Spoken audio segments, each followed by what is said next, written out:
Just going to have a little chat today about colour. And of course, it doesn't matter what medium you're using, the theories are just the same. But I'm not going to go too in depth about all the rules, regulations surrounding colour. There are lots of things you can find online to give you the basic information regarding colour. This was more my own personal ideas and my personal experience of colour. I'm asked quite often by people about what colours they should use, how they should mix them, what they should use for specific subjects. And I have to be honest, I very much shy away from giving that advice because I feel it's very personal and very subjective. I wouldn't presume to tell you what colour to paint your living room. I wouldn't tell you what colour dress to buy because it's such a personal thing. And that's how I feel when I'm asked by people, regarding what colour they should use in their artwork. I feel you've got to get your own palette and your own style. Part of developing your own style is getting your own palette, really. So get to know colour theory by all means. Get to know your colours, the ones that you have in your, in your own palette.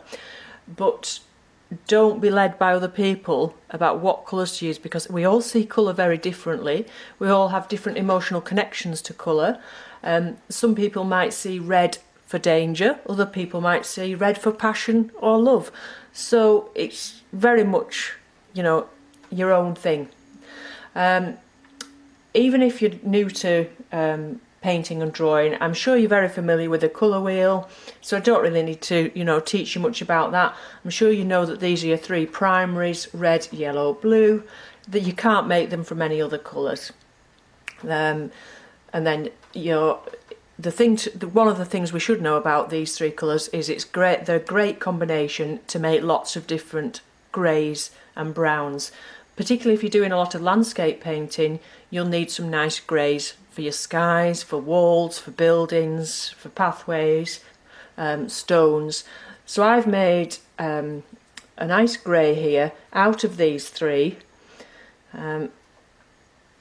And it isn't about using equal amounts of pigment either, because this red is much stronger in pigment than these two. So if I put equal amounts in, it would end up far too red. But that's made a really nice grey that could look a little bit like limestone, actually. So if you want it a bit bluer, put more blue in. If you want it to go on the brown side, I'll just pop a bit more yellow and red in and show you how you can soon turn that into a brown. Actually, I've gone a little bit too green, a bit more.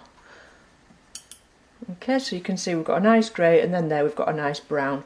So you can see how those three colours are perhaps all you need to buy to begin with if you're a beginner as well, rather than spending a lot of money on a full palette of colours. Because you can make, infinite amounts of greys and browns mixing those three together. Okay, so your secondary colours are these two mixed together, your primaries mixed together. So you've got your red and your yellow making your orange, which I'm sure you know.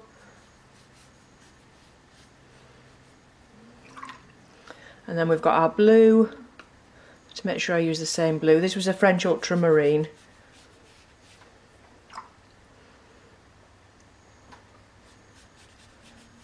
Along with, oh, it's nicely running there, along with the cadmium yellow, makes that nice green. And lastly, we've got this nice red. And the ultramarine again to make a nice strong purple. Okay, so that's your basic colour wheel.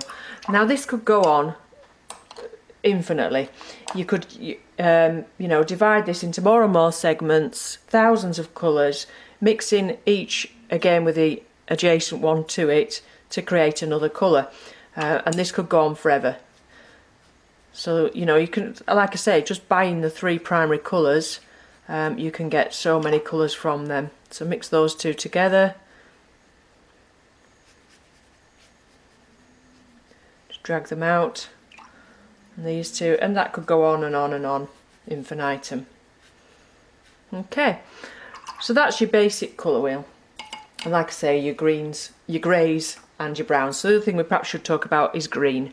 I tend not to use green straight from the palette, bought greens. If I do use a green from the palette, I add a little bit of red to it. Red and green are opposite on the colour wheel, and when they're opposite they tend to neutralise each other when mixed together. So if you buy a green and you feel it's a little bit harsh and not quite natural enough, just pop a tiny bit of red in it and it'll just calm it down a little bit. And similarly you can do with the others that are opposite to each other on the colour wheel. Now if they're opposite to each other on the colour wheel, they also make a nice dramatic statement against each other. So if you wanted red to really sing out, put it on a green background. Purple and yellow together make a very vibrant painting as well. So if you're wanting a bit of drama in your painting, look at what's on the opposite side of the colour wheel to the colour that you're using and pop a bit of that into it. So think about which colours are sitting next to each other. If you want a more harmonious painting, which is quite, you know, not in your face, nice and quiet, use things that are adjacent on the colour wheel. So, you know, you can imagine if you made a painting of these three colours, or of these three colours, or of these three colours, it's going to be more in harmony than using ones that are opposite each other. Okay, now black. You can see from my palette, I don't use black. I don't use it in my watercolour and I don't use it in my oil painting. The only time I use black is as an ink to draw with. My blacks I make up of burnt sienna and French ultramarine. You can see here I draw a lot of cattle. These are Holstein cattle that we have on our farm, and there isn't any black paint in this painting at all. That's just made up of French ultramarine and burnt sienna. When I get to the really dark shades and I want to go a little bit darker, I might add a touch of Payne's Grey to the mix, but not too much. Okay, so I don't use black, but that don't let me stop you using black. If you do use black, I would suggest adding a touch of blue to it. It just takes the harshness off it. I'll just show you this black straight from the palette. I never use it, but can you see it's a bit flat and boring looking.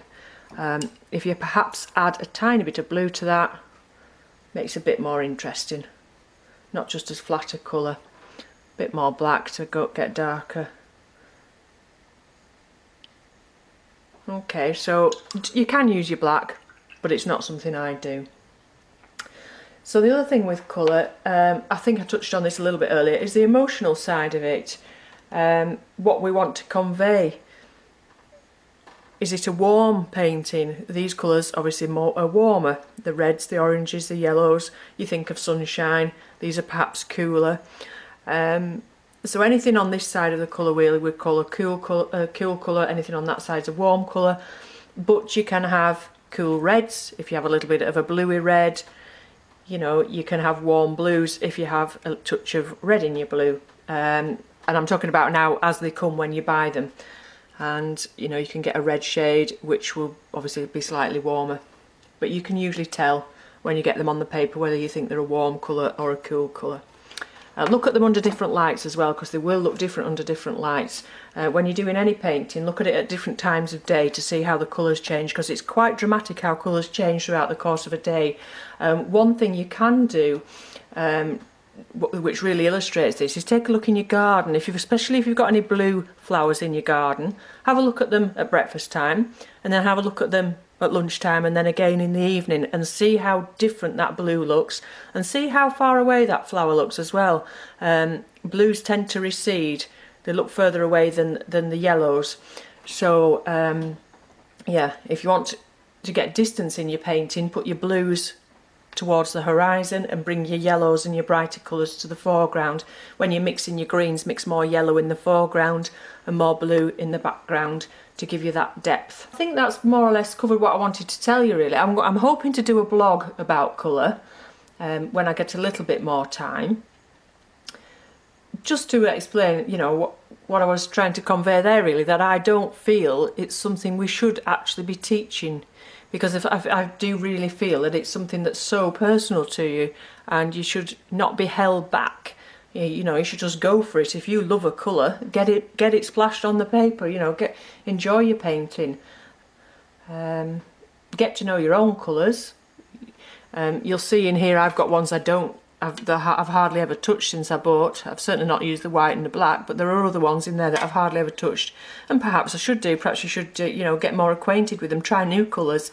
I think I perhaps get stuck in a little bit of a rut using my favourite colours all the time, when perhaps I should try some new ones. You'll see my favourite colours. Burnt sienna is definitely one of my favourites. French ultramarine's definitely a favourite. Trying to think which others I use the most, really. Cadmium yellow I use a lot of. I like this rose. This rose colour here is very pretty, and you can add that to greens just to knock them back a little bit, and that's makes quite a nice colour. So, and you can actually make, I talked about making grey from the 3 primaries, but you can make quite a nice grey in the same way that you make the black from the burnt sienna and the ultramarine. If you just do it a weaker solution with more water in it, that makes a really nice grey. Okay, so have fun with your painting, get those colours going, get plenty of colour on there, and don't forget with your watercolours particularly that they dry lighter. So if you want it nice and bright, nice and colourful, get plenty of pigment in there to begin with, because they will dry about 50% lighter. Thanks again for watching, and thanks very much for everyone who's subscribed recently. I'm quite new to YouTube. It's all at a bit of a steep learning curve for me, and so those of you that have been watching it really encourages me. And if there's anything you want to ask me, anything that you'd like me to be doing that I'm not doing, or indeed anything that I'm doing that you don't like, please don't be afraid to put it in the comments box below. It'll be all very helpful for me. Okay, so like I say, watch out for the blog. I'll hopefully get time to write that this week, and that's it, I think. Okay, thank you. Bye bye.